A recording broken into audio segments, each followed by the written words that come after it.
Labels do not cause drill music and gangster music to spread and cause violence in the street. That is the rapper that's rapping it. Hassan Campbell recently made a video talking about violence and drill music that spreads across America, endangering the lives of teens. White teens, black teens, Spanish teens, every teen you can think about is a victim. All right. He states that Epic, Sony, Def Jam, Columbia, Interscope, and every other label signing, Republic signing um, rappers is the blame for the stuff spreading and infecting America. But let's step everything into a step-by-step process, all right? Like somebody on Free Loose Beat Machine who use a stepper to make every step of their beat, all right? Let's start from the beginning. How is a song created? A drill song. Let's go back to Chief Keef. Chief Keef, a young kid in Chicago, said, "Hey, I like what's going on. I like rap. I want to be a rapper." Right? He looks at his circumstances, looks at his environment, says, "Hey, I'm gonna try to rap to get out of here." Gets a piece of paper, or maybe he just goes in the booth. Probably got something to sip and smoke. Got a hype. Went in the booth, got a beat from Chop. Started coming up with something related to what he knows and his neighborhood and the gang that he's affiliated. All right, they get a cell phone, they videotape it in the living room, they upload it on YouTube. Why did they upload it on YouTube? Because they've seen Soldier Boy get rich and famous off of YouTube. They've seen multiple people get famous overnight. All right, so they said maybe it'll work for me, maybe not, but it's worth a try. Let's have fun, right? Upload a video, boom, goes viral, goes crazy across the country. Crazy, crazy, crazy, crazy, crazy. A local booker say, "Hey, we like you. We want to book you." Starts doing little local shows. Starts making some money. Then here comes the big wigs. Interscope. People like 50 Cent go to Jimmy Iovine. Yo, there's this kid, Jim Jones. Everybody wants to make money and try to get some PC or A&Rs or people watching YouTube. This is what they do. They sit around, scan to try to find a new artist. I remember I was up at Violator when it was still a management thing, and they were always talking about certain artists or people who didn't blow up yet. So that's what they do. They hunt, right? That's their job. A guy's job is to hunt and find people who are hot in the music industry. What good is a rap label without the artist? You need hot people, right? What good is put if you had a grocery store? Why would you put stuff in your grocery store that nobody wants? All right, so let's go from there. All right, the label calls them. They sort of sit down, sign. Now the little records, the little videos they'll put on YouTube now have a bigger budget and can expand it more. So record labels have connections for all the years they've been working. Right, they can call the record labels and say, "Hey, we got this kid. It's blowing up locally. We think if we take it, it'll expand all over the place." Now, how that works is just like somebody starting a small business, right?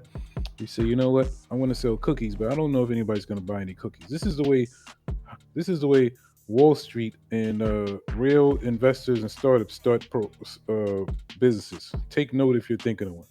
Say you have a cookie store. You want to sell cookies. You don't know if people are going to buy the cookies. So what you do, you make one type of cookie and you go in the street, give them out for free, or maybe you charge just a quarter. Right? Estimate. Tell people to fill out a survey. From there, you figure out people really like this cookie. They say, "Why does they like it?" It's soft and melts in your mouth. The chocolate chip tastes better than it. So you know you got a hit. So now you want to expound. You let these people know, hey, you want some cookies, or they can deliver it to you, whatever. And spread it to your friends. You give them something, say, hey, you pass this to you, you'll get free, and your friend will get 50% off. So they're passing it through the community. Next thing you know, everybody in the community is buying and ordering these cookies, and you need to get bigger. So who do you go to? You go to Walmart and say, hey, Walmart, I got all these numbers I could show you. If you guys get behind it, it'll probably get bigger. From there, next thing you know, it's on Walmart, and now it's everywhere in the supermarkets. That's how products and businesses work. So hip hop is no different.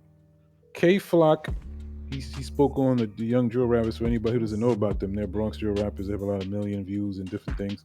They're also cousins and opposing gangs in the Bronx. And just like I said, River Park Towers and all these places that these kids are coming from, young Gus G's or Yus G's, they're all from the projects. They live in Section 8 apartments with their mothers and grandmothers and stuff like that. Right? Why aren't their mothers and grandmothers telling them, hey, I think maybe you shouldn't do this. You shouldn't write these songs. This is dangerous. I've read in the papers that there's a war. Yeah, I know you guys are involved with it. I'm hearing stuff. Stay out of it. No, Parents don't do anything. They either clueless or they act like they don't know. The reason why I know that some of these mothers do know is because some of these mothers made babies with former gang members. Holla if you hear me. Half of the D thing and K Flock's mothers and fathers, possibly originally, possibly had made them and conceived them with ex drug dealers and ex cons and things like that. So yeah, the dad may not be around, but somebody has to say, "Yo, you making these songs is dangerous." Not sitting around and say, "Oh, yeah, you know what? He could probably make it and get out of here." But that's the thing. Poverty, to get out of poverty, influences everything. It oversees, it supersedes anything else. Morality. So when you're saying, "Oh, a record label," so you're figuring that the mothers don't have it, the mothers and fathers have no say so, or they don't have any authority to stop their kids from making drill songs, right?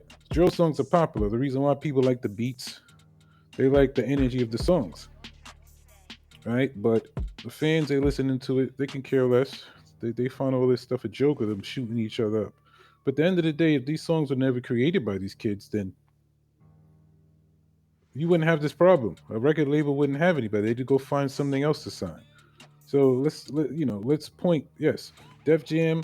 They could say, you know what? Let's not sign this. Too many kids is out there dying. But Russell Simmons and them, when they went in, they weren't stopping any of that stuff. They needed music. They needed a company to go.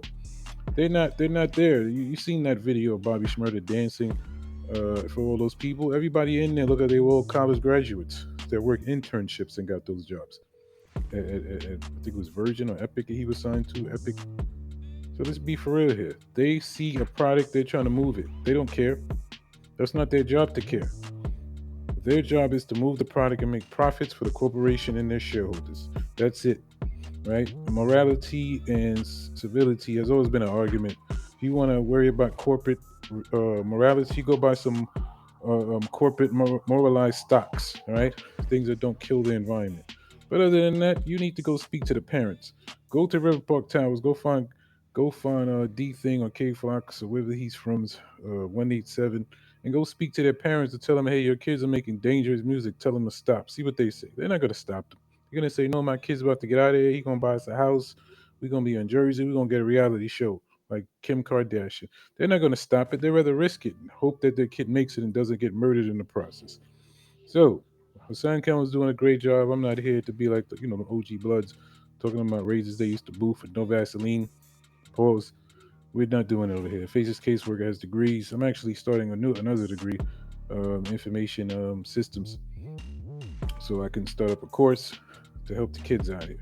But I also was thinking about starting a course to help kids, actually parents, identify that the kids are drill rappers and maybe stop it, because just talking about it on YouTube and yelling and saying that you're a demon and telling kids to be on demon time and all this other stuff is not going to stop the problem.